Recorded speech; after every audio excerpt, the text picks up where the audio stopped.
Brestois, bienvenue dans votre heure d'échappatoire du coronavirus. Et non, même pas, puisqu'on va quand même devoir en parler, en tout cas d'un point de vue footballistique, quand on abordera le match de Lille notamment. Mais bienvenue dans ce 33e épisode de Brest On Air, où je suis rejoint, comme toutes les semaines, par monsieur Fanche. Comment vas-tu, Fanche? Toujours vivant. Non, ça c'est Renaud. Ah, c'est moi aussi. Moi je demande Fanche, moi. C'est pareil, toujours vivant. Ça va. Ouais. Et monsieur Yann, comment vas-tu Yann? Ah bah très on bien. Survit. On survit difficilement, visiblement. Toujours en bonne santé, même si évidemment un coup a été pris sur la saucisse avec les dernières déclarations de la LFP, qui a presque fait oublier la défaite à Reims.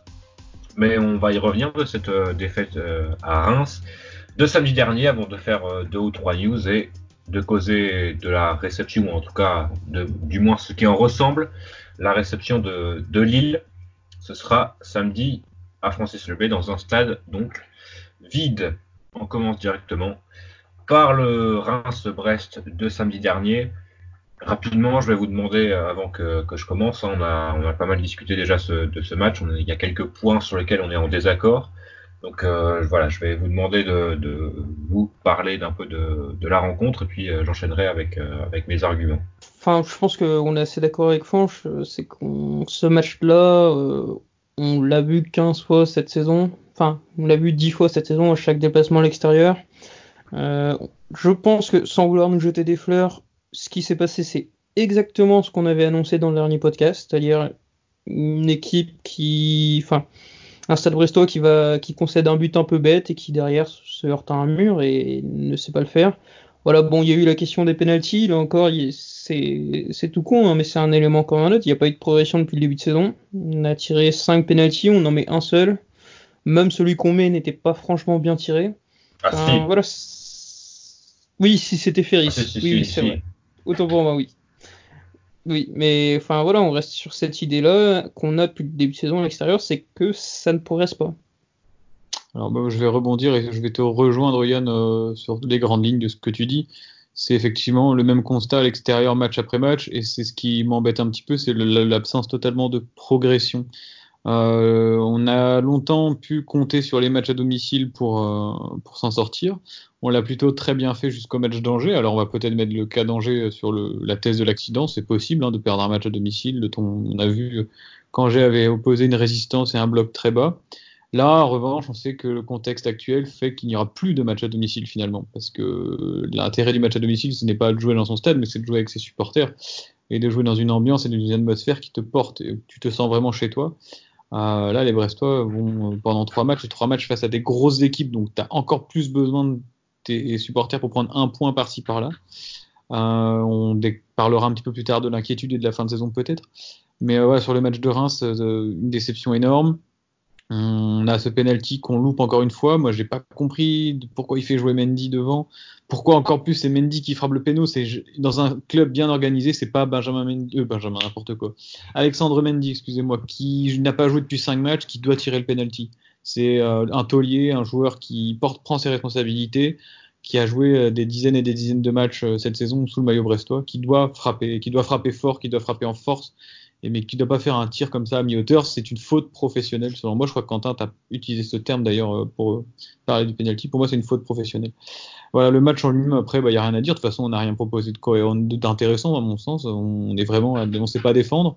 On a des gros problèmes derrière. Je pense notamment à Gaëtan Bello, qui pour moi n'a même pas le niveau Ligue 2 maintenant cette année. Je suis très en colère sur ce match. On n'a pas d'équipe type. On en parlait. Je me souviens d'avoir parlé de ça sur le podcast de Nice au match aller. On n'a pas d'équipe type qui se dégage. On est au mois de mars. Voilà, attention qu'il ne soit pas trop tard. On a de la chance que derrière ça avance pas trop en ce moment, mais pour moi, on est sur une dynamique très inquiétante. Et puis juste pour te compléter, c'est aussi, il faut bien se rendre compte que Reims n'a encore une fois pas été fameux, quoi. Non. On n'a pas perdu contre une équipe qui était largement au-dessus de nous. Ils étaient juste mieux organisés. À partir du moment où on était mené 1-0, c'était fini. Je n'espérais plus rien. De toute façon, j'attendais rien de ce match. J'en avais parlé dans l'autre podcast parce que c'est tellement prévisible, qu'il n'y a tellement pas de remise en question, que se demande ce que fait Dalloglio, qu'au bout d'un moment, effectivement, c'est bien gentil d'avoir des conférences de presse intéressantes, que c'est bien gentil de marquer des buts face à Strasbourg, en mettre 5 et 5 à Toulouse. Moi, je préfère qu'on en mette 2 ou 3 à Strasbourg, 2 ou 3 à Toulouse, mais que derrière, on soit solide et qu'on arrive à l'extérieur. Voilà, on a fait un bon match à Nice, on n'a absolument pas capitalisé dessus. On se ramasse la tronche face à Angers à domicile sur un match qui était lamentable, hein, on va pas se le cacher.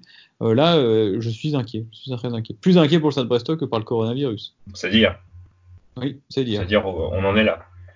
Alors, il y a quelques points sur lesquels je suis d'accord et je pense un peu plus sur lesquels je ne suis pas d'accord.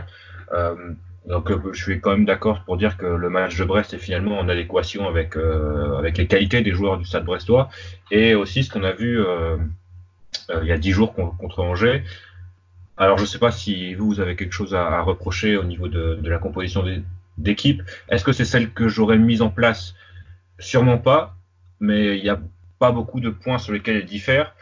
Fanch, tu martèles depuis quelques semaines qu'un peu de repos ferait du bien à Cardona. Il en a eu. Charbonnier n'a pas été très très bon contre Angers. Est-ce que c'est une raison de le mettre sur le banc? Moi, je l'aurais pas mis sur le banc. Après, sachant que Charbonnier est suspendu contre Lille, donc ça veut dire que tu te prives de lui pendant 2 matchs. C'est incohérent. Tu te prives de lui, c'est notre meilleur joueur.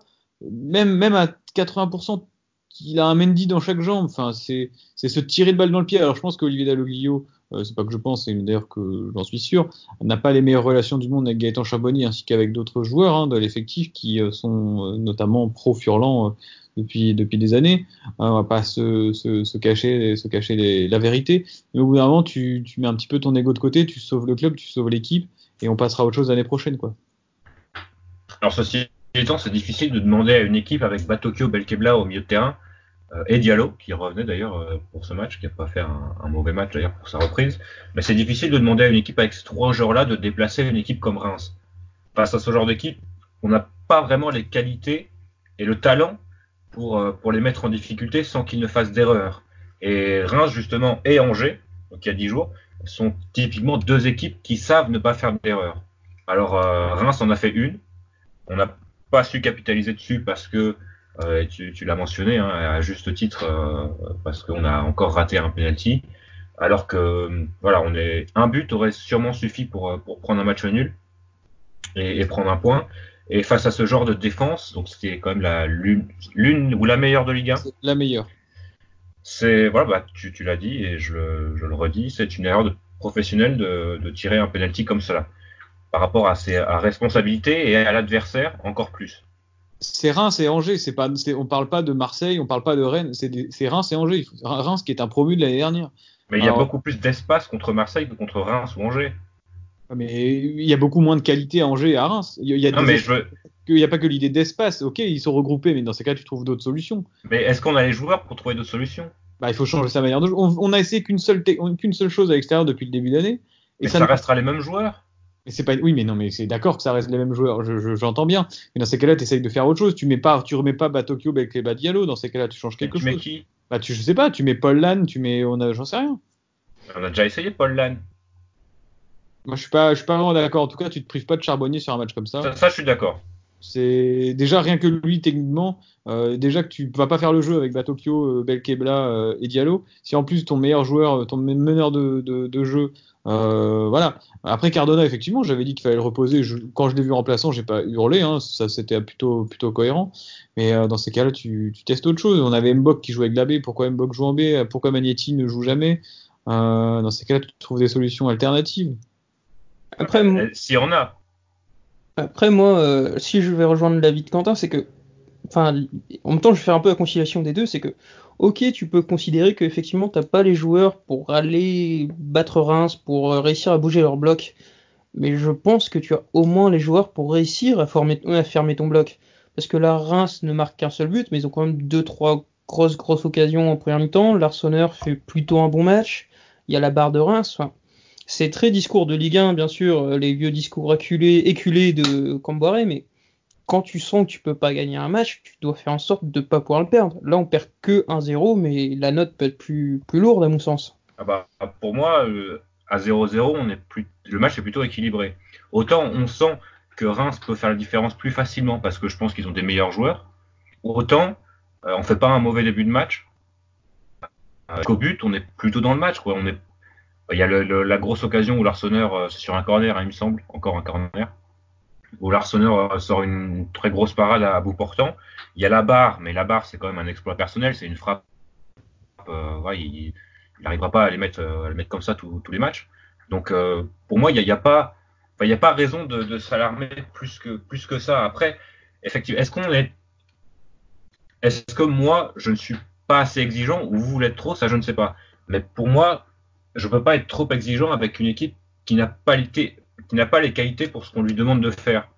Euh, Surtout face à une équipe qui, je pense, était quand même meilleure qu'elle avec Reims. Euh, on a eu plus ou moins la même occasion hein, que Reims, que le but de Reims avec Grand Cyr, je ne sais pas si vous vous souvenez, avec un centre-tir de Grand Cyr et personne n'était à la réception. Et ça a été la différence finalement entre les deux équipes. Et moi, quand même, ce qui me rassure au fond, c'est qu'on a presque fait jeu égal avec Reims, même à 0-0. J'ai pas trouvé Reims largement au-dessus. Et comme je l'ai dit tout à l'heure, voilà, on sentait quand même qu'ils pouvaient faire la différence un peu plus facilement parce qu'ils ont des meilleurs joueurs. Pour moi, Et de ce il n'y a pas d'esprit de révolte dans cette équipe, il n'y a pas cette volonté d'aller plus loin dans l'effort et justement de dépassement. Effectivement, on n'a peut-être pas les qualités techniques et physiques. Et pourtant, je pense qu'on n'est pas très très loin de les avoir. Je pense qu'on est à 2 ou 3 individualités. Un latéral droit, tu l'as mentionné avec Bello. Un milieu relayeur, ça c'est pour moi quelqu'un qui arrive à faire un lien entre la défense et l'attaque. Pour moi, on n'a pas ce joueur-là. Celui qui arrive de faire la bonne passe au bon moment, qui peut réussir aussi à tirer loin. Pour moi, même si voilà, je l'aime bien et je le mentionne régulièrement, beaucoup de monde aime Batokyo.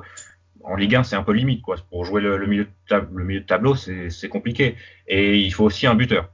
Et un buteur, pour moi, ce sera les 3 axes de recrutement principaux que le Stade Brestois devra se concentrer.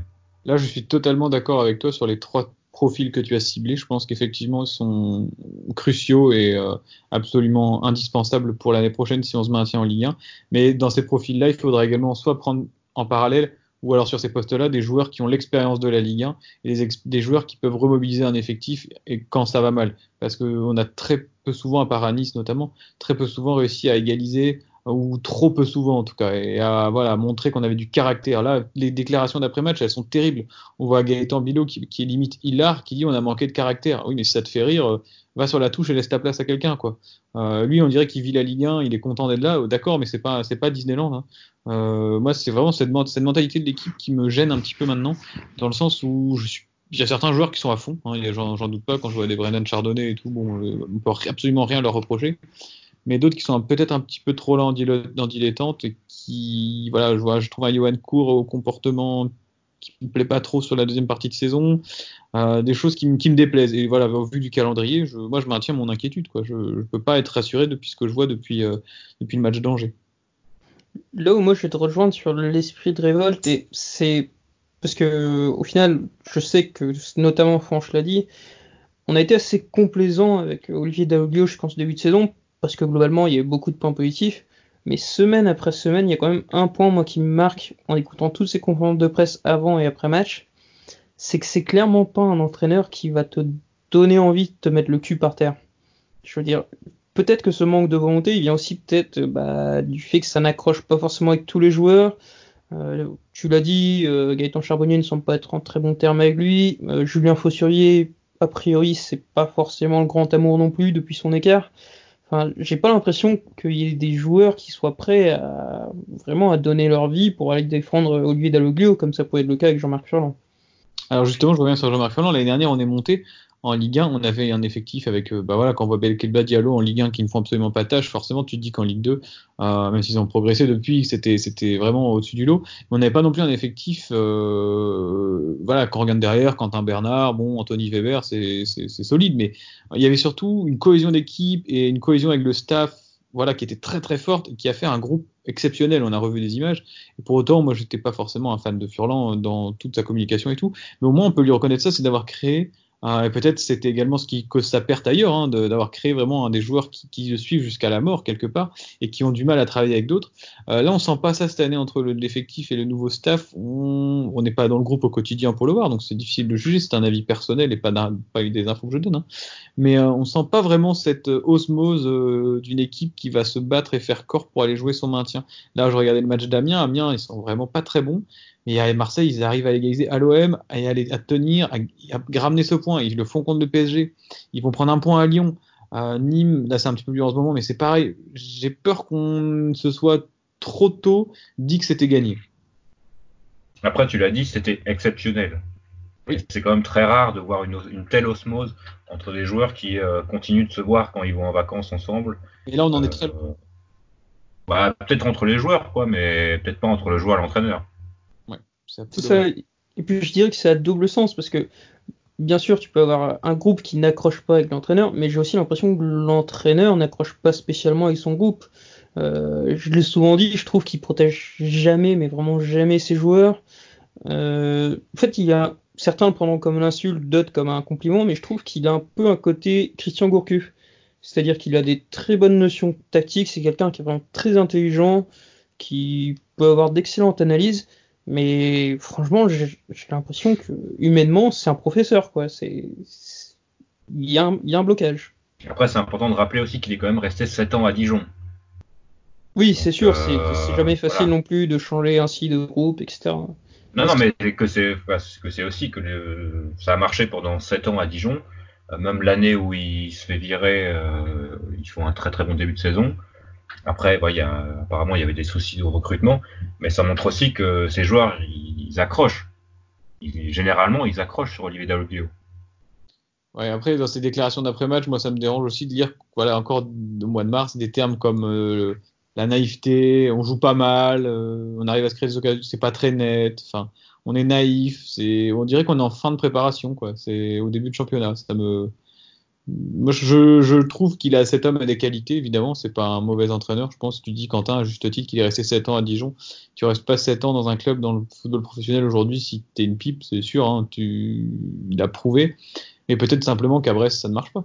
Ou en tout cas, ça marche pas aussi bien qu'on le souhaiterait. Ou peut-être que, comme tu disais, on est nous, Yann et moi, peut-être trop exigeants.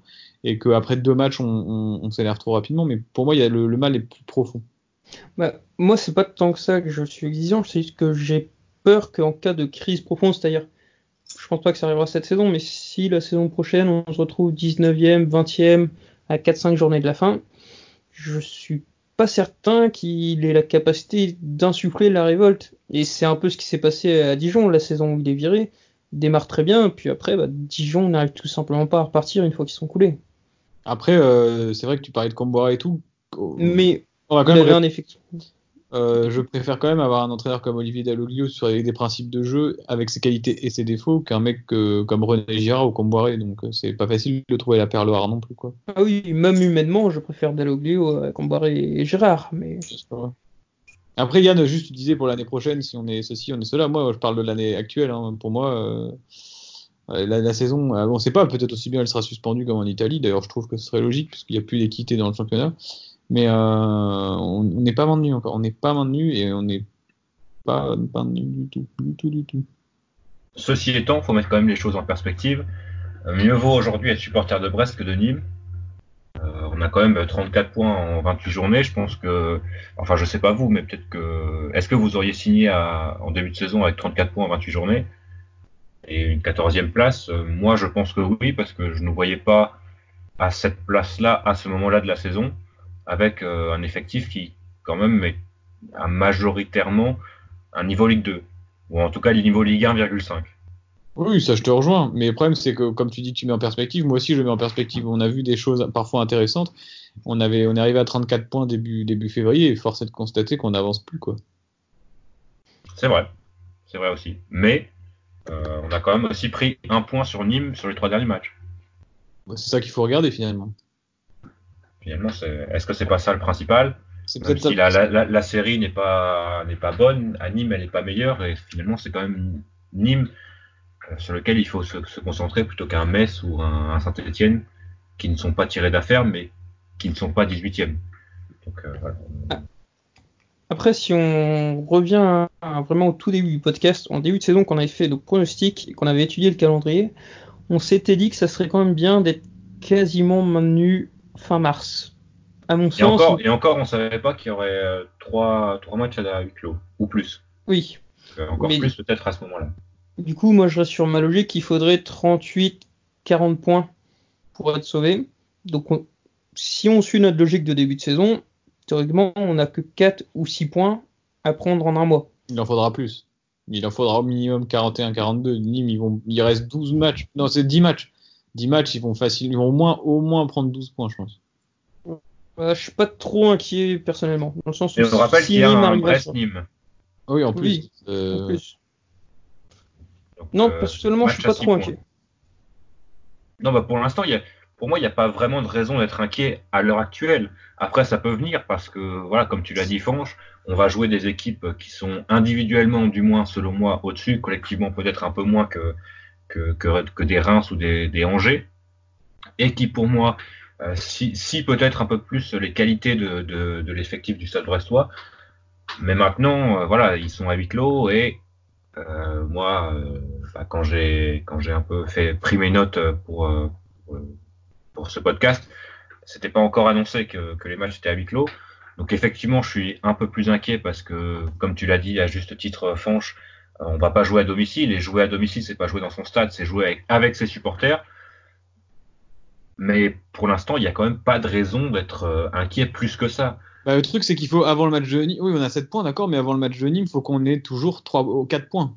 Et j'ai pas le calendrier de Nîmes, mais il est très très costaud aussi, au moins autant que nous. Je l'ai vu passer, il y a quand même beaucoup de clubs. Si vous me laissez chercher 2 minutes avec une internet également ultra rapide, donc déplacement à Nantes, réception de Bordeaux, réception de Montpellier, donc tout ça c'est à huis clos. Ils vont à Amiens, ils reçoivent Lyon, ils vont à Lyon, ils reçoivent Lille, ils vont à Toulouse, ils reçoivent Strasbourg, ils vont à Brest et ils reçoivent le PSG. Et là où peut-être on fait une erreur, à mon sens, c'est de se focaliser sur seulement Nîmes, parce que on est 14e. Il y a plusieurs équipes entre nous et Nîmes. Il y a Dijon notamment qui. Enfin, je vois plus Dijon descendre que Nîmes, par exemple. Il y a un Metz-Brest. Attention à ce Metz-Brest. À huis clos, il sera aussi également. Oui, tant mieux. Ça fera une petite revanche de la Coupe de la Ligue qui était presque lui aussi à huis clos et qu'on avait plutôt bien géré. Donc je regarde le calendrier de Dijon rapidement. Il y a du Nice, du Marseille, du Strasbourg, il y a un Metz-Dijon, un Dijon-Amiens, du Reims, du Saint-Etienne, Saint-Etienne-Dijon la dernière journée. Ils vont aussi recevoir Lyon et aller à Rennes. Donc eux ça va. Après, eux aussi, ils se concentrent aussi pas mal sur leur efficacité à domicile. Donc on va voir. Après, voilà, peut-être tu parlais d'équité sportive en début de podcast et plutôt à raison. Les cartes vont peut-être être redistribuées en cette fin de saison. On ne sait pas vraiment comment les équipes vont réagir à ces nombreux matchs à huis clos. Nous, on a la malchance d'en avoir 3. Donc on peut penser effectivement que Brest est désavantagé, mais on ne sait pas. On ne sait pas et on avance un peu dans l'incertitude concernant ces matchs à huis clos. Le calendrier de Toulouse aussi bien, ils vont se sauver. Ah bah, est-ce que tu veux le calendrier de Toulouse? Non, je pense que c'est pas nécessaire. Je vais regarder rapidement celui d'Amiens. Il y a parce que finalement, voilà, si on finit 18e, il reste quand même une chance supplémentaire de sauver. Oui, et vu si c'est Ajaccio, j'ai regardé, bon, c'est toujours chiant d'aller en Corse, mais c'est pas folichon, hein, l'équipe d'Ajaccio. Il y a du Angers, du Dijon, du Rennes, Bordeaux, Nîmes, Nantes, Saint-Etienne, Reims, Lille et Nice. C'est vrai qu'il y a beaucoup de confrontations directes avec les autres candidats au maintien. On a bien fait de prendre quand même des points contre les équipes de notre championnat. Ça, c'était pas une mauvaise idée. Peut-être un homme du match après ce débat enflammé, peut-être le plus enflammé depuis le début de ce podcast. En tout cas, homme du match. Des arguments de part et d'autre qui s'entendent. Qui ont volé comme du poisson à la criée. En parlant de poisson, moi, mon homme du match sera Gauthier Larsonneur, parce que j'ai trouvé qu'il a fait ce qu'il a pu quand voilà, on avait émis quelques petits doutes, enfin pas des doutes, mais c'était pas des doutes, c'était juste une petite, on avait noté une baisse de forme, on va dire, sur les dernières rencontres. Et là, bon, bah, il a répondu présent. Et je pense qu'il pouvait pas faire grand chose sur le but.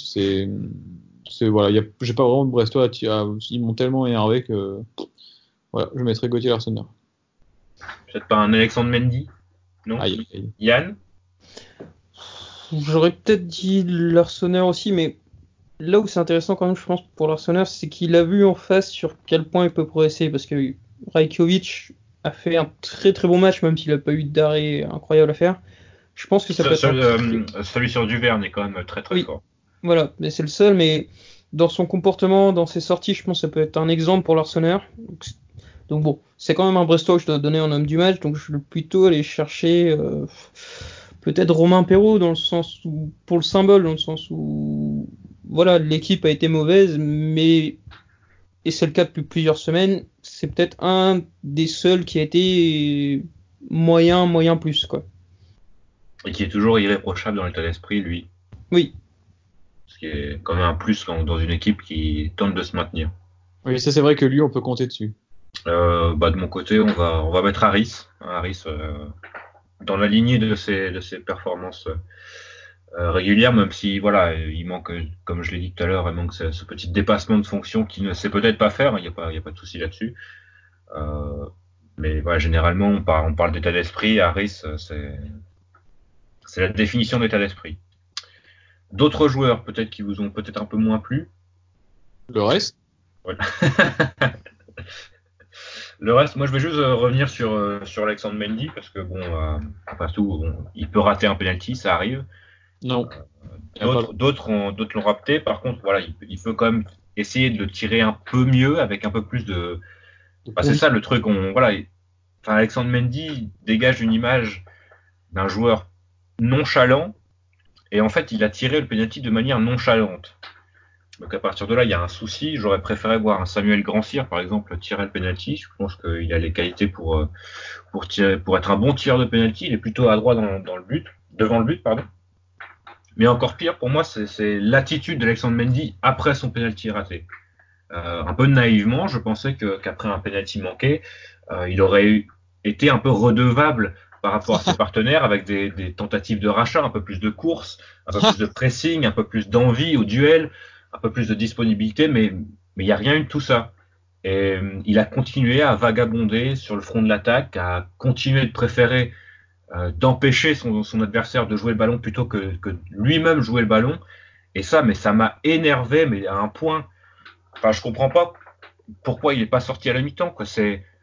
Autant il a des qualités, autant il fait tout pour ne pas être aimé, et ça, c'est vraiment énervant à un point. On est vraiment content qu'il ne soit que prêté, et on espère que la fin de saison sera synonyme de fin de saison pour Samuel Grandsir, de fin de carrière pour Alexandre Mendy au Stade Brestois, parce que il y en a marre.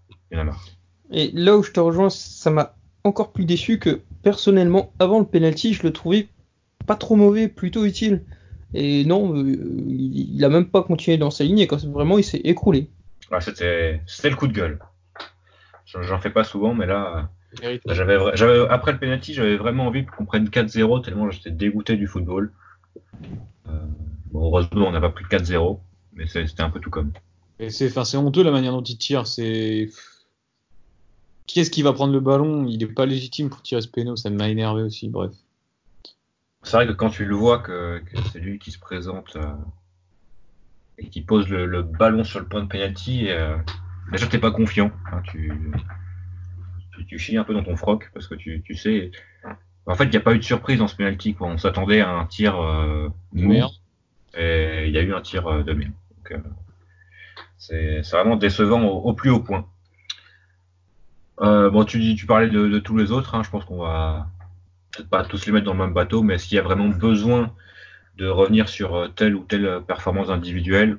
Je pense qu'on a fait le tour sur ce Reims-Brest, d'autant qu'il y a beaucoup de choses encore à parler dans ce podcast, donc on va peut-être mettre un point final à ce Reims-Brest, on va essayer de l'oublier. Je voudrais juste mettre un point, parce que ce match a été plus ou moins historique, c'est que pour la première fois de ma vie, on a vu une belle performance de Karim Abed. On crache très souvent sur lui. Non, c'est vrai. Mais là, faut le dire, voilà. C'est vrai, il n'y a pas eu d'attitude aussi un peu arrogante comme il le fait assez régulièrement, donc non, rien à dire sur Karim Abed. Il y a eu penalty, il a sifflé penalty, le rouge est logique, pas de souci là-dessus. Donc voilà, c'est vrai qu'on n'a pas mentionné là que Brest avait fait au moins une demi-heure à 11 contre 10 sans trouver plus de solutions. Donc c'est peut-être un problème, d'autant qu'on a vu que Jean-Kévin Duverne était peut-être le Brestois le plus dangereux, avec un magnifique coup du sombrero pied droit, reprise pied gauche, qui n'était pas piqué des hannetons. Mais c'est vrai qu'en face, il y avait quand même le meilleur gardien de Ligue 1, selon moi. Avec d'ailleurs un 8 dans l'équipe et une titularisation dans l'équipe type de l'équipe. C'était hier, il me semble, lundi. Oui, Et du coup, sur MPG, il a eu 8 et je gagnais 1-0 contre toi, Yann, et du coup, ça a fait 0-0. tout à fait. C'est vraiment la double peine, quoi. Enfoiré de Mendy. Alors, on va passer aux news, messieurs. Des news avec des résultats de jeunes et pas de féminines, puisqu'il n'y a pas eu de match de féminines. La N3, donc c'était juste avant le match contre Reims, s'est imposé 3 buts à 1 contre Lannion. C'était à Ménespol avec des buts de Samuel Gentil, de Rafiki Saïd et de Yanga Mbok qui a coupé la trajectoire sur un très beau corner de Gentil au premier poteau. Voilà, il met une tête. C'était sympa de le voir évoluer avec la N3 et ça m'a permis de voir qu'il a quand même pris pas mal de muscles. Et là, c'était vraiment assez criant par rapport à ses coéquipiers. Donc, c'est très bien de voir ça. Il y avait un David Kiki tout feu tout flamme sur le côté gauche, qui a délivré une passe décisive et qui a aussi envoyé une passe semi-décisive qui a provoqué un penalty. Donc, un très grand David Kiki. L'écureuil du Bénin était en forme. Donc la N3 est 7ème avec 25 points. Plabennec est toujours en tête. Plabennec a gagné. Et Plouzané a perdu. Les U18 n'ont pas joué à cause du coronavirus, puisqu'ils devaient jouer à Vannes-Ménimur, mais évidemment le Morbihan est un des foyers français de la maladie. Donc match reporté à on ne sait pas exactement quand, puisque peut-être que le match sera peut-être déplacé et inversé, avec une réception de Vannes-Ménimur. Mais pour l'instant, la date n'a pas été annoncée. Par contre, bonne nouvelle, puisque la TA Rennes a perdu contre le FC Lorient. Donc c'est une bonne nouvelle, puisqu'on considère, en tout cas je considère, et les éducateurs considèrent la TA Rennes comme le principal danger pour la première place. Le prochain match sera dans 10 jours à domicile contre le Stade Briochin. En tout cas, c'est annoncé comme tel. Après, on verra ce qui se passera d'ici là. Les U17 n'ont pas joué ce week-end, ils se rendent à Angers dimanche après-midi avant, dans 10 jours, donc la réception de Guingamp, qui est leader et dernière équipe invaincue en France en U17. Et les U16 ont gagné 3 buts à 1 contre Bréquigny, les U16 qui sont toujours invaincus cette saison et qui sont premiers de la deuxième phase de leur poule de Régional 1. Et enfin, donc les féminines n'ont pas joué, mais jouent à Saint-Maur. C'est dimanche prochain. Alors, Yann, à ton tour. Avec des ex-brestois qui auraient brillé, en tout cas certains, pas beaucoup. Et visiblement, le coronavirus n'a pas encore touché les anciens brestois, mais il y a quelque chose qui les touche, parce que là, ça va être très simple. Au niveau professionnel, il y a presque aucun brestois qui n'a brillé. En fait, il y en a eu que 2. Ça vaut leur pesant de cacahuètes, parce que ce sont 2 brestois qui ont joué contre l'En Avant de Guingamp, et qui ont gagné contre l'En Avant de Guingamp. Donc victoire 2-1 de Rodez contre Guingamp avec un doublé de Hugo Bonnet. Bon, ce Hugo Bonnet qu'on embrasse, même s'il n'est pas un ancien brestois. Et donc, les 2 hommes, le premier c'est... On embrasse, mais de loin. Hein. Oui, voilà, évidemment. Évidemment. Donc, les 2 hommes... avec le coude. Du coup, les 2 hommes clés, c'est Arthur Desmas, qui était excellent dans les buts de Rodez, qui a dégoûté les attaquants guingampais. Donc, forcément, lui aussi, on l'embrasse du coude. Et le deuxième, c'est Valentin Henry, qui a délivré une passe décisive à la 89e minute pour le deuxième but de Rodez. Donc voilà, victoire 2-1 de Rodez. On observe que les anciens brestois ont quand même une certaine continuité cette saison, à savoir soit faire chez Lens, soit faire chez Guingamp. On parlait de Valentin Henry. L'autre gros brestois à avoir brillé cette semaine, c'est son petit frère, c'est Enzo Henry, double buteur avec la Saint-Pierre de Milizac. Donc Milizac qui l'emporte encore une fois, qui se rapproche de plus en plus vers une montée en N3. Donc voilà, moi j'ai déjà pris mes billets pour voir le petit match Bruno Grougy, Stade Brestois 29. Bruno Grougy, Cédric Fabien, Johan Ramaray contre Stade Brestois 29. Oui, évidemment. Et Enzo Henry donc. Eh oui. Les infos, il se jouera à 8 clos ce match. Il y a aussi Titouan Kellec qui est formé au Stade Brestois. C'est pas à Milizac. C'est plutôt Kylian, non? Non, les deux. Deux depuis cette année. Titouan qui a signé à Milizac cette année. Ah bah les 2 frères donc. Oui, tout à fait. Et C'est tout donc, pour toi, Yann? et oui, c'est tout malheureusement. J'ai fait le tour de tous nos championnats exotiques, mais nos Brestois n'ont pas été très performants. Bah écoute, ils sont dans la lignée un peu de leur ancienne équipe. Donc un stade qu'on ne verra pas samedi, c'est triste quand même, hein. Oui. Ça va être assez étrange de le voir vide avec des joueurs dessus. Ah, c'est triste et c'est au-delà de la tristesse. Enfin, je veux dire, on peut pas forcément critiquer la décision de faire à huis clos. Bon, on peut l'entendre. Et c'est pas une raison. C'est objectif. Je veux dire, c'est tous les stades, c'est tout le monde. Bon, c'est comme ça. Donc, on est obligé de s'y plier. Au-delà de la tristesse, c'est surtout dommage sportivement. Moi, c'est ça, et aussi économiquement pour le club qui va avoir un manque à gagner assez important. Et sportivement, pour l'équipe qui a vraiment besoin en ce moment des supporters aussi, qui jouent leur rôle dans la saison, de ne pas les avoir face à une équipe qui, pour moi, l'équipe peut-être derrière le PSG la meilleure de Ligue 1 tout simplement depuis quelques semaines. Donc je sais pas si enfin médicalement parlant, on peut pas vraiment parler du virus, donc on va uniquement parler du côté footballistique. Évidemment, comme tu l'as mentionné, tous les clubs français sont logés à la même enseigne et voilà, il y a une cohérence globale, donc là-dessus on peut pas vraiment critiquer. C'est ça. Maintenant, est-ce que moi j'ai un petit problème avec le fait qu'on aille directement jusqu'au 15 avril, que finalement la Ligue 1 ne soit peut-être pas reportée. Après c'est compliqué. On voit que il y a beaucoup de championnats qui soit reportent leur rencontre, soit les mettent à huis clos. En Autriche, par exemple, les 2 prochaines journées ont été reportées. En Italie, ça a été reporté ou annulé? Alors en Italie, pour l'instant, c'est suspendu jusqu'au 3 avril. Suspendu, c'est vrai, Et le exact. à l'instant, des nouvelles informations qui disent que en fait, le championnat pourrait ne pas finir. Avec, Ah, ce serait du coup, il y a 4 scénarios qui sont envisagés, notamment le gel du classement actuel, en fait, qui serait le classement définitif. Donc là, ce serait parfaitement inéquitable. Mais bon, si ça arrive cette année en Ligue 1, je suis pas contre. En fait, il y a trois cas de figure. Si jamais il ne parvient pas à reprendre, le classement actuel serait pris en compte et la Juventus serait donc championne. Le 2, c'est le titre n'est pas attribué.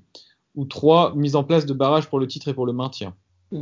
Après, personnellement, c'est un simple avis, mais ça me semble la clé logique, c'est que tout va dépendre de l'Euro 2020. Si jamais l'Euro 2020 est officiellement annulé ou reporté, ça laisse un créneau supplémentaire, à savoir celui de l'été, pour éventuellement finir la compétition plus tard. S'il est maintenu, euh, on n'aura pas de créneau. C'est-à-dire que si on est maintenu, on se retrouvera effectivement face aux possibilités posées par la Serie A, également en Ligue 1.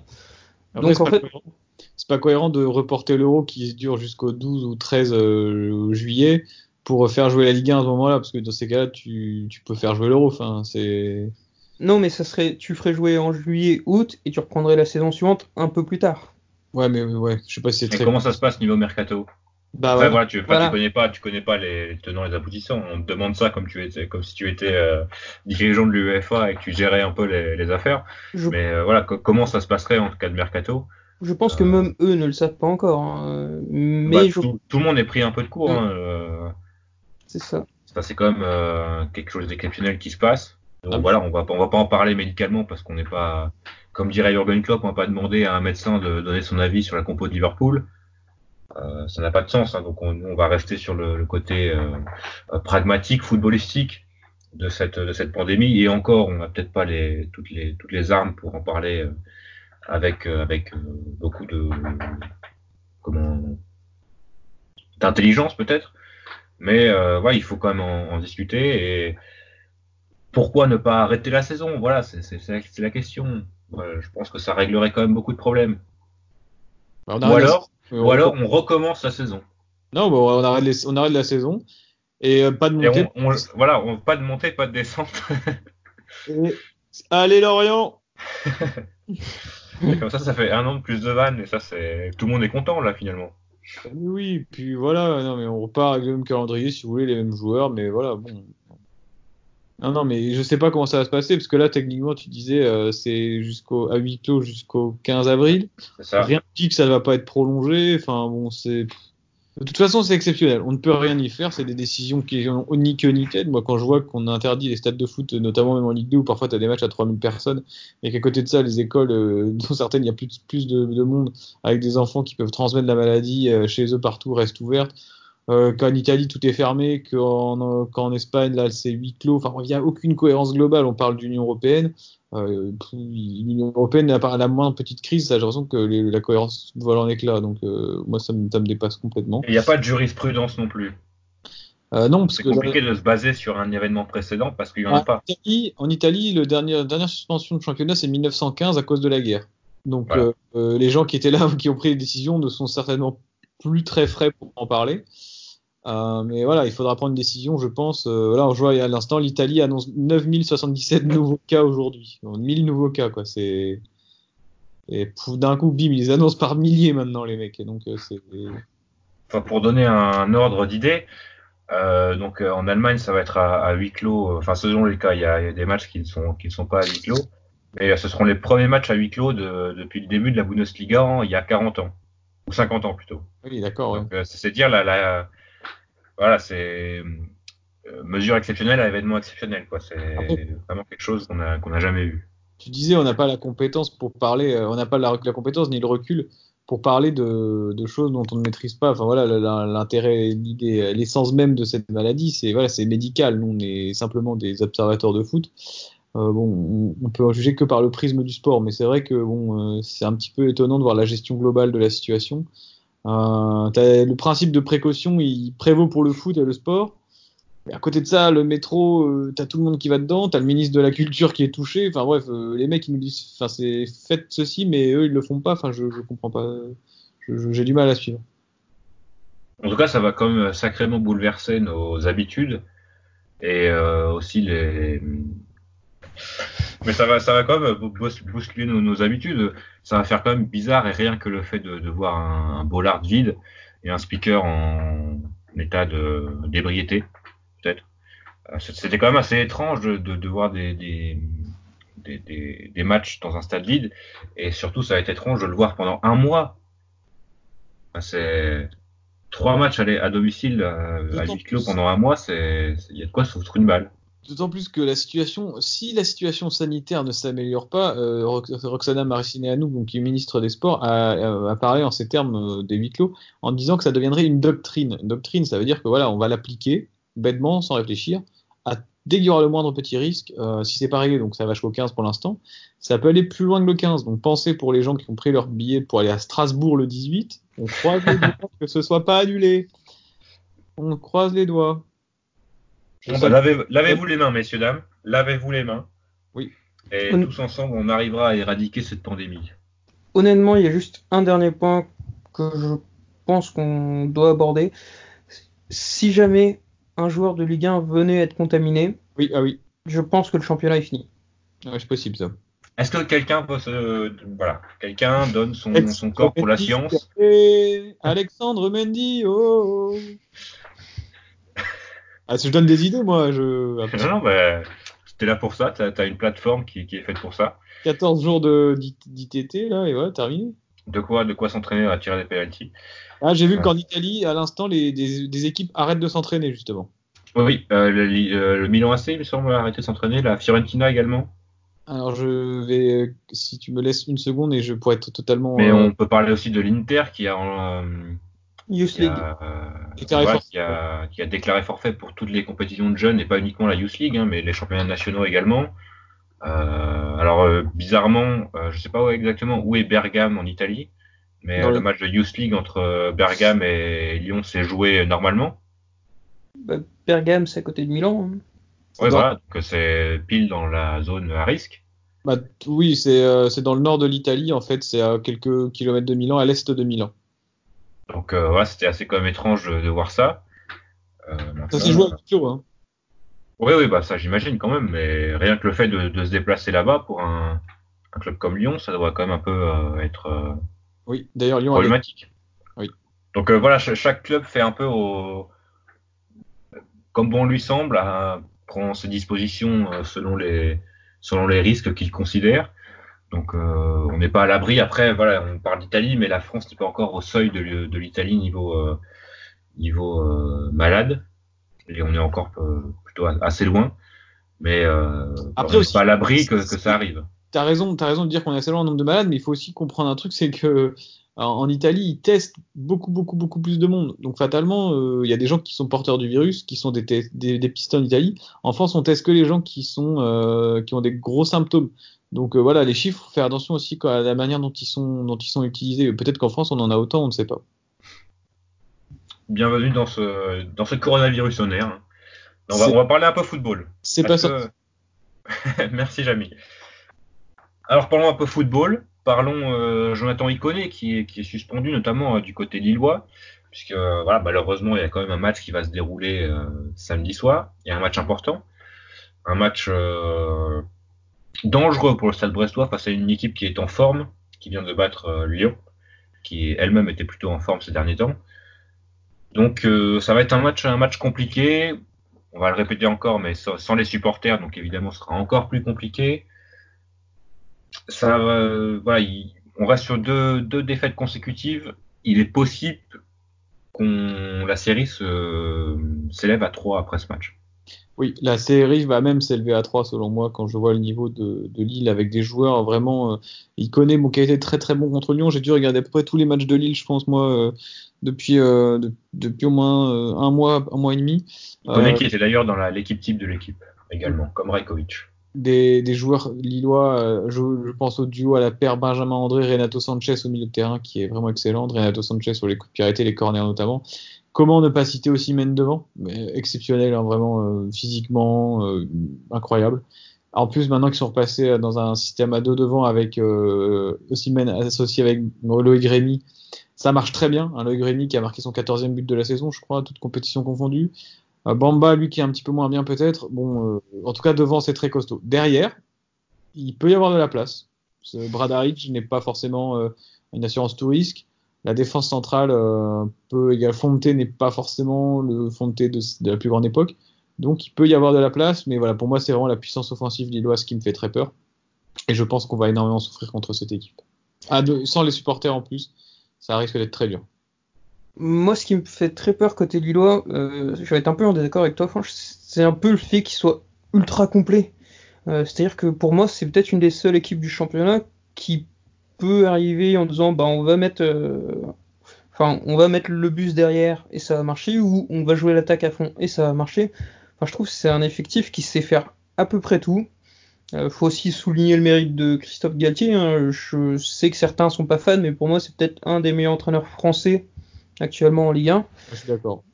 Enfin, franchement, voilà, c'est ce qui m'emmerde avec Lille, c'est que je pense que quel que soit le scénario, ils seront jamais enterrés. Si jamais on mène, si jamais ils mènent, si jamais il y a 0-0, je pense que quoi qu'il arrive, ils sauront comment nous embêter. Après, pas de panique, ils ont juste gagné 6 matchs sur les 7 derniers. Mais il faut quand même le dire, et être tout à fait honnête, c'est que chez les équipes de bas de tableau, ça n'a pas toujours été facile pour eux. Je prends pour preuve leur match à Dijon qu'ils ont perdu. Je prends également pour preuve le match, alors que je dis pas de match à Toulouse, c'est la dernière victoire de Toulouse qu'ils ont perdu. Je prends pour preuve également le match de Lille à tac, j'en avais vu un autre quand j'ai préparé. Non, je vais pas le retrouver maintenant évidemment.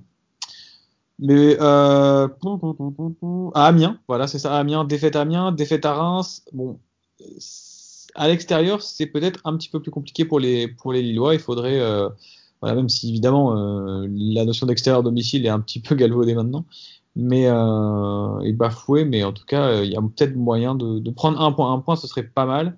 Une victoire serait très très très bien. J'y crois pas trop là. Franchement, là sur les 3 prochains matchs à domicile. J'ai peur que ça fasse un petit 0 pointé. En tout cas, sur les 3 prochains matchs à domicile, je pense que Lille, dans sa forme actuelle, est le match le plus difficile. Oui. Marseille, on a vu contre Amiens que c'était quand même pas non plus folichon. Et Monaco, il y a toujours de la place parce que c'est Monaco et qu'ils sont toujours capables de se chier dessus sur un match donné. Mais c'est vrai que Lille, il n'y a pas vraiment de quoi être optimiste. Et d'ailleurs, à juste titre, je crois qu'aucun de nous 3 l'est. Et on va devant notre télé, donc ça sent la galère quand même. Ça sent la galère. Maintenant, voilà, il y aura toujours on a gagné le droit D'espérer. d'espérer. On a un petit matelas qui nous permet de faire des contre-performances contre des équipes pareilles. Donc finalement, on peut utiliser ce match comme une sorte de match bonus. Après, les grandes performances à domicile et les bons matchs à domicile, souvent on a gagné et on a en fin de match, c'était un petit peu compliqué. Je pense à Saint-Étienne, au match de Saint-Étienne notamment. Il y a des matchs qu'on a remportés où en fin de match, voilà, l'équipe a vraiment besoin du soutien du public pour tenir. Là, il l'aura pas. Et ça, sur la durée en fait, sur la durée du match, sur les 90 minutes, j'ai peur qu'on soit juste. Physiquement, je trouve qu'on tire la langue. J'ai peur qu'on soit vraiment très très très juste. Après, bon, Lille n'est pas non plus à l'abri de passer à côté d'un match, hein, et nous on n'est pas à l'abri de se surpasser non plus. Mais surpasser dans un stade qui va sonner creux, c'est d'autant plus compliqué. Donc on peut pas mettre ça vraiment dans notre espoir. Tu vois, le match se serait déroulé dans des conditions classiques. J'aurais dit, bah voilà, on va quand même avoir 15 000 spectateurs. On sait que Francis Deblé est un stade un petit peu particulier, petit. Les joueurs de Lille n'ont pas forcément l'habitude. Il peut se passer ce qui peut se passer. Comme quand Nîmes joue à domicile, comme quand des clubs comme ça, Ajaccio joue à domicile. Là, non. Donc ça enlève une cartouche en moins et un atout supplémentaire, un atout en moins en tout cas pour le stade. Là où tu as raison, c'est que finalement, on ne sait pas comment les joueurs vont réagir. Que ce soit côté brestois, que ce soit côté lillois. On arrive vraiment un peu dans l'expectative, sans vraiment avoir de réponse aux questions. Comment les joueurs vont réagir, comment les entraîneurs vont réagir, est-ce que les discours vont être différents, c'est compliqué, est-ce que certains joueurs qui peut-être, même côté lillois, se nourrissent des sifflets de l'adversaire, vont réagir. Il y a tout un tas de questions qui ne peuvent pas être répondues pour l'instant et qui justement trouveront réponse uniquement samedi. Je cite Damien Périnel, donc ancien joueur de Boulogne, qui a joué en fait au stade de la Libération. Ah oui, et là en l'occurrence c'était au Parc des Princes contre le PSG sur un match à huis clos où Boulogne avait perdu 3-0 et en fait il disait que effectivement le match à huis clos, on avait dit avant de jouer la rencontre que ce serait un avantage pour eux du coup que le PSG n'ait pas leurs supporters, et en fait il disait bah pas du tout parce qu'on était dans un stade vide et on avait des repères vraiment trop bizarres. Le PSG eux parfois ils s'entraînent dans leur stade et tout, et du coup ben ça c'est aussi pénalisant et perturbant pour l'équipe visiteuse, donc faut pas non plus penser qu'il y a que Brest qui est pénalisé dans la situation. Après, tu parles d'incertitude, moi j'en rajoute une. On va dire que je suis un peu rabat-joie, mais en dehors du match du PSG qui est toujours très spécial, je pense que c'est la première fois de la saison qu'on reçoit une équipe en grande forme. C'est-à-dire qu'on a reçu des très bonnes équipes, mais rarement des équipes qui étaient sur 3-4 victoires consécutives. Là, pour moi, c'est vraiment la première fois qu'on reçoit une équipe lancée à pleine balle, quoi. Et pas n'importe quelle équipe. Et oui. Pas n'importe quel effectif. Parce que franchement, je les ai vus contre Lyon. Contre Marseille, ils doivent jamais perdre ce match. Il y a vraiment des bons joueurs de foot dans cette équipe lilloise. Et moi, je les vois finir deuxième cette année. Je les vois rattraper l'OM. En tout cas, je le souhaite parce que j'aime pas Marseille, mais je pense qu'ils vont finir bien. Et quand tu vois contre Lyon qu'ils arrivent à faire rentrer des Boubakary Soumaré, des Nico Gaëtan, même si c'est pas le Nico Gaëtan d'il y a quelques années, c'est pas toi qui dirais le contraire, Yann. Et voilà, ça montre un peu la puissance de l'effectif. Et encore, il me semble qu'il y a 2 ou 3 blessés, notamment Yazici. Je crois que c'est pas comme ça qu'on prononce, mais Yazici. Voilà, c'est comme ça, Yazici. Et un Timothy Weah qui est blessé aussi. Ça montre aussi une puissance dans l'effectif qui est très loin de celle de Brest. Logiquement, il n'y a pas de souci là-dessus. La de Ligue des Champions aussi. Oui, voilà, c'est ça. Et qui prétend à la retrouver. Donc voilà, il y a quand même une classe d'écart entre Lille et Brest. Et si Lille venait à battre Brest, qui est quand même l'issue la plus probable de cette rencontre, il n'y aurait pas non plus de quoi tirer la sonnette d'alarme. Maintenant, il faudra encore voir comment Brest aura réagi et comment Brest, s'il y a défaite, aura perdu. C'est ça, absolument. Ce qu'il y a perdre et perdre, je veux dire, tu perds les armes à la main. Je sais pas, moi, il y a des matchs qu'on a perdus contre le PSG à domicile, par exemple. Bon, qu'est-ce qu'on peut reprocher à l'équipe finalement sur ce match-là, quoi. En revanche, la défaite face à Angers, on a l'impression de pas avoir essayé, d'avoir rien proposé, et on peut la ranger dans le tiroir des matchs sans, ça arrive sur une saison, hein, mais il faut pas qu'ils se reproduisent. C'est deux défaites différentes, quoi. Il y a des matchs, voilà, où à Dijon on a perdu 3-0, à Nîmes 3-0 aussi. Et tu fais pas la même constat sur une défaite 3-0 à Nîmes qu'une défaite 1-0 à Lille ou 2-1 à Marseille. C'est toujours une histoire de contexte, quoi. On va passer aux hommes à suivre. Messieurs, côté lillois, qui ce sera de ton côté, Yann? Alors moi, je vais un peu contredire ce qu'a dit Fanch, encore une fois, décidément. Pour moi, ça va être José Fonte, parce que je pense que c'est vraiment la clé de voûte de la défense lilloise. Il a une très bonne relance. Sur coup de pied arrêté, il peut être très costaud. On voit toutes les semaines qu'on a des soucis là-dessus. Donc pour moi, ça va être Fonte. Fanch. Oui. Moi, ce sera Victor Osimhen, qui est vraiment incroyable, vraiment, vraiment incroyable pour moi. J'avais vraiment envie de le voir, ce joueur. Et il dégage quelque chose d'assez impressionnant. Et puis même, je trouve, j'avais lu une interview de France Foot dans laquelle il parlait. Enfin voilà, un garçon qui a l'air vachement intéressant, une histoire de vie un peu particulière, donc une vie, une naissance et une enfance au Nigeria qui a été très compliquée. Et il a un parcours, bon, c'est pas le seul footballeur à qui ça arrive, hein, mais il a l'air posé, plutôt intelligent. Et j'aurais bien aimé avoir ce joueur dans mon équipe, évidemment, si j'étais supporter lillois. Et donc, évidemment, également très, très efficace devant le but. Et j'ai un dilemme qui se pose parce que j'ai une équipe MPJ avec une attaque composée de Rémi et Osimhen. Donc, bon, voilà. Et je joue contre Brieux Bourreau. On l'embrasse, avec le coude, encore une fois. Osimhen qui avait été, il me semble, meilleur buteur d'un mondial U17 qui avait explosé à ce niveau-là et donc il y avait eu une certaine hype autour de lui. Il avait signé à Wolfsburg avant d'être prêté donc à Charleroi et c'est vraiment à Charleroi il a peut-être lancé sa carrière plutôt et au final on voit que c'est le buteur ce trophée de meilleur buteur du mondial n'était pas usurpé. Il avait bien des qualités qui se traduisent au niveau professionnel. Donc bravo à Lille. Et apparemment ça a été un dossier très très bien géré à partir de décembre dernier. Donc ils avaient prévu les départs de Leao notamment. Et ça confirme que Luis Campos n'est pas un gros nul. Et juste sur Osimhen, c'est également le buteur du match aller, si je dis pas de bêtises. Oui, avant d'être sorti sur blessure. Ah, je sais pas s'il sort sur blessure, mais ça m'étonnerait, mais il me semble que c'est... Parce que c'est Castelletto qui sort sur blessure, je crois. Oui, on était à 10, nous. Mais il me semble bien, alors j'ai vérifié pour pas dire de conneries. Une de plus, me direz-vous, si on n'est plus à ça près. Oui, c'est lui, c'est le buteur. C'est le buteur, est-ce qu'il sort? Absolument pas. En effet. Un match aller où on avait fait on avait eu la bagatelle. Ah, on mérite pas de perdre, hein. Ils font 10 tirs cadrés, on en fait 0. Mais je me souviens comme une grosse occasion en fin de match. Je crois que c'était pour le Paul Lannes. Ah oui, mais bon, t'as tout dit. Et oui.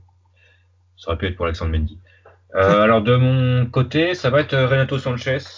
Je n'étais pas un très grand fan de lui, même à l'Euro où il avait eu un peu, où il avait un peu explosé à l'œil du plus grand nombre. Pas évidemment aux hipsters dont Yann fait partie en tant que supporter de Benfica. Bouh. Mais c'est vrai qu'il a quand même retrouvé un niveau de grande qualité en revenant à Lille, en ayant eu peut-être l'intelligence de faire un pas en arrière en quittant le Bayern et en revenant à Lille, ou en signant plutôt à Lille. Et je pense que ça lui a fait beaucoup de bien et il arrive à démontrer ses qualités avec un Benjamin André qui est quand même un milieu de terrain très intelligent, un travailleur de l'ombre et qui offre aussi cette possibilité à Renato Sanchez d'avoir un peu plus de liberté. Et voilà, vraiment très intelligent de la part de Lille de l'avoir fait signer, même si j'étais pas très optimiste concernant sa réussite. Mais le fait est que voilà, il a retrouvé un très très bon niveau de jeu et bravo à Lille et notamment à son entraîneur Christophe Galtier qui est effectivement l'un des meilleurs entraîneurs français à l'heure actuelle sans aucun doute. Côté brestois maintenant. Côté brestois, on commence par toi Yann. C'est assez difficile, mais allez, il m'avait un peu manqué, c'est Ibrahima Diallo. Je l'ai trouvé correct, mais pas à son niveau habituel contre Reims. J'espère qu'il va remonter en gamme et se remettre à son niveau. Puis voilà, comme tu l'as dit, il va avoir un beau challenge.